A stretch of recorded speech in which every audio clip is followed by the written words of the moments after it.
Иә. Иә.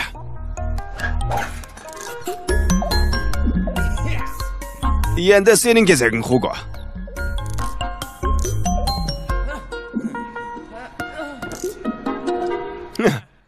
Қолынан түк келмейді.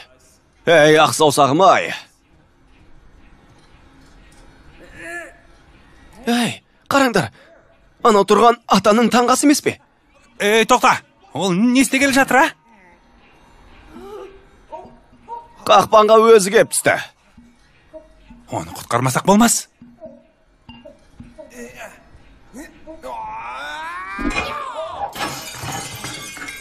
Тігісі сөгіліп кете жаздады ғой. Ол дін аман. Сақ болыңдар, профессор. Шылық жемірі. Ол солардың бірі. Я, оны көрдім. Қайда ол? Қайда? Қайда? Қайда?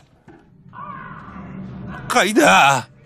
Мына адам сендерді көрдім дейді. Сені көріп қойды.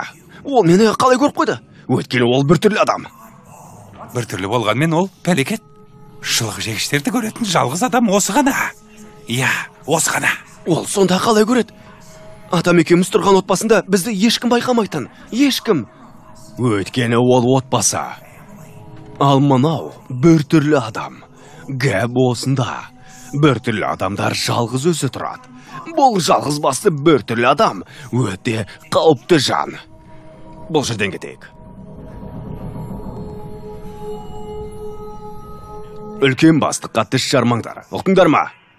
Ұқтық. Тезірек соңымнан еріңдер.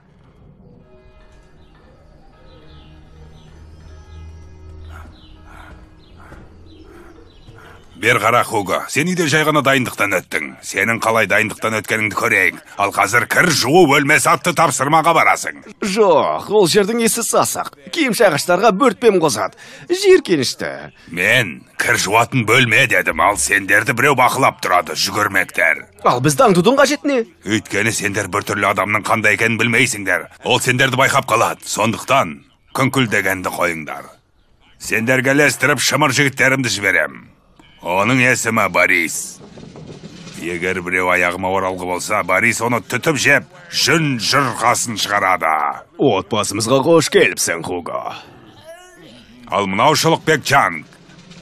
Адамдардың аяғын тізеден төмен жансыздандырып шылығын шешіп алудың қас шебер болғандықтан, шылық иесі шылығының жоғалғанын байқамай да қалады.